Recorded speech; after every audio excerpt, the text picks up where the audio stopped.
Bom dia, amigos do canal Pergunte ao Psicólogo, especialmente a você, amigo internauta, que enviou uma pergunta grande. Também vou ler algumas partes e resumir outras, tá? Você disse que tem 30 anos, nos parabeniza pelo trabalho, muito obrigado. E que você diz assim: acredito que todo mundo já conheceu pessoas difíceis. Desde criança sempre tive que lidar com pessoas tóxicas, mas a maioria do caso não me afetava porque eu procurava ter o mínimo de contato possível com elas. O único caso que me afeta demais é o meu irmão, com quem eu deveria ter uma relação mais afetuosa. Aí você diz que ele se altera com muita facilidade, levanta a voz, vive te criticando, te julgando, falando mal das pessoas. Ele reage muito bem quando alguém é elogiado perto dele. Parece que ele se alegra quando as tentativas que a pessoa tem de construção de vida dão errado.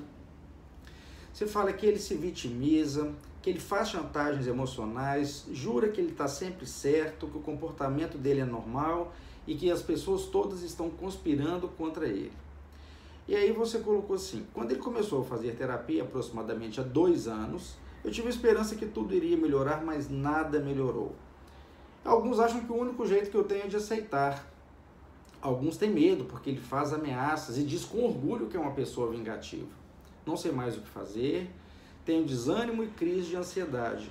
Vejo outras pessoas chorando e sofrendo por causa dele e tenho medo de que alguém fique seriamente doente. Olha, o início da conversa é o seguinte: antes de nós pensarmos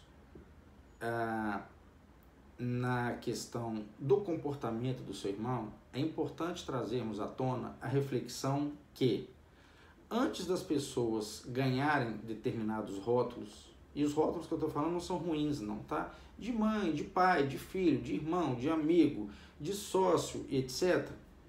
Essas pessoas são seres humanos. E todo ser humano tem uma formação da sua personalidade, que usualmente vai do 0 até os 6 anos de idade. E essa formação dessa personalidade vai fazer com que a pessoa tenha uma identidade mental que, por conseguinte, vai culminar nos comportamentos que aquela pessoa vai ter em sociedade, independentemente de ser pai, filho, mãe, irmão, conhecido, etc. Então, quando você diz que você deveria, deixa eu achar essa parte certinha aqui. Quando você deveria ter uma relação mais afetuosa, isso vai depender. Porque isso não é uma obrigatoriedade. Uma relação afetuosa, ela não tem uma obrigatoriedade de acontecer porque existem vínculos familiares, não. Isso é uma coisa ilusória. A gente até desejaria que as relações fossem afetuosas. Mas antes disso, nós vamos de pensar que cada um de nós tem uma estrutura de personalidade diferente. E a estrutura de personalidade que você está me trazendo do seu irmão é muito ruim. É muito ruim, porque revela uma pessoa sarcástica, revela uma pessoa que acha que está certo o tempo todo, revela uma pessoa que não consegue vibrar com o sucesso de pessoas próximas a elas, como por exemplo você. É uma pessoa que fica fazendo chantagem, é uma pessoa que se aborrece quando é confrontada em relação às suas opiniões. Então, são pessoas de difícil convívio e elas vão fazendo as suas escolhas de acordo com o que pensam.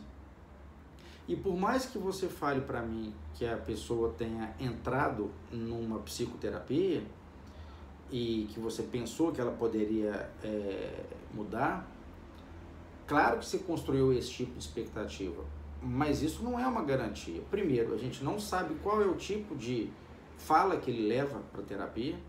Segundo, pode ser que ele leve determinadas falas para a terapia, mas que ele não seja aberto a proposições de reflexões e de modificações por parte do terapeuta.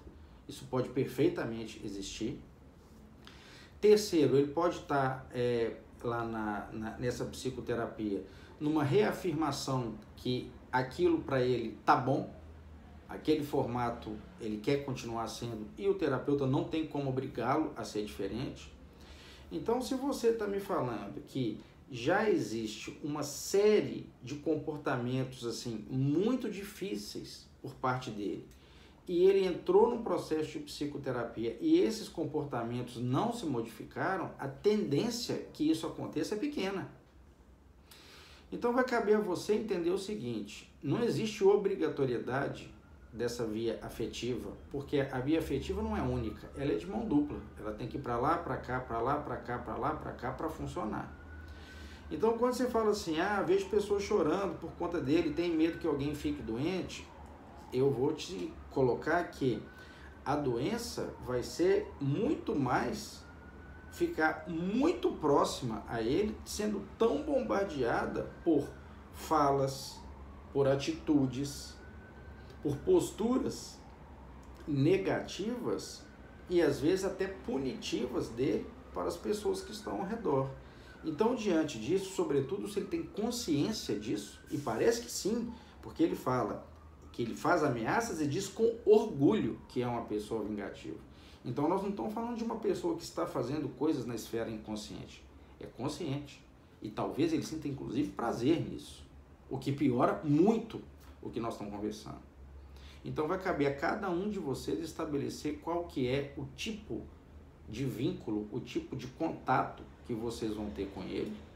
Porque por mais que seja triste você ficar às vezes mais afastada de uma pessoa que é da sua família e que você gostaria de ficar próximo, talvez vai ser o mais saudável do ponto de vista psíquico. Pense com carinho nisso. Bom, para a gente finalizar, um abraço a todos vocês. Quem quiser me seguir no Instagram, basta pesquisar por @DouglasAmorimPsicólogo. E gostaria de pedir para vocês fazerem a sua inscrição aqui no nosso canal do YouTube, porque é sempre muito importante para a gente. Tá legal? Até a próxima.